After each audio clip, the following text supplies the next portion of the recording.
Hello, I'm Natasha Hussein, and this is Newsfeed, your dose of what people are talking about online. It's a record election year. At least 64 countries go to the polls in 2024. That's more than 1 billion people globally voting in elections this year. And alarmingly, we're seeing online manipulation go into hyperdrive with sophisticated AI deepfakes, doctored videos and images, targeted email chains, and texts. Concerned about how manipulated content could skew elections, experts are sounding the alarm over deepfakes like this.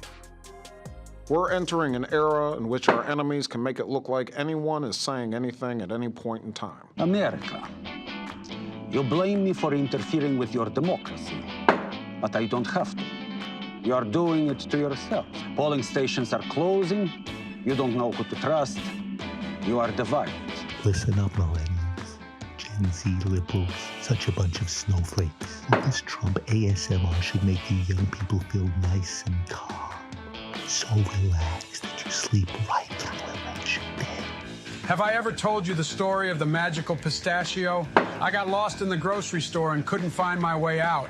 But that's when I saw it, a glowing pistachio. Reality is I can't step down and let who? Kamala run? Have you seen her as Veep? Get the out of here. If you can't tell this is an AI-generated voice, then lots of luck in your senior year. Whatever the that means. Is the millennium bug back? Well, in some form, because Y2K trends have creeped back into our lives and made a huge comeback this year. And it's not just a fashion aesthetic. Think tech, but from a simpler time. There's a lot of boredom right now with 2010s millennial minimalism and its total control over mainstream tech, which is best represented by Apple. And as a result, there's this growing vintage tech nostalgia, seen in mood boards of colorful late 90s iMacs, phone cases that make your iPhone look like a 2000s Razr flip phone, phone charms, and wired headphones. So I think we'll see some of that vaporwave vibe come back with the return of Tumblr culture, and also probably some more colorful tech coming out. I also think people are going to start using iPods again. I'm sure a lot of people do, but I think it's going to be like a style-driven choice now. First, Gen Zers brought back flip phones. Why? Well, just for that undeniably satisfying feeling after ending a call with a snap of the phone. Then they rediscovered the joy of film photography. Well, there's certainly something about the process of loading a roll of film, carefully composing one shot, and then waiting anxiously to see the results. You just can't replicate that with a camera phone.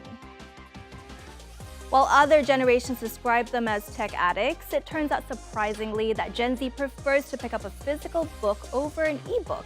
In fact, paperback book sales have boomed quite remarkably in the past 2 years, all thanks to social media trends like the hashtag BookTok.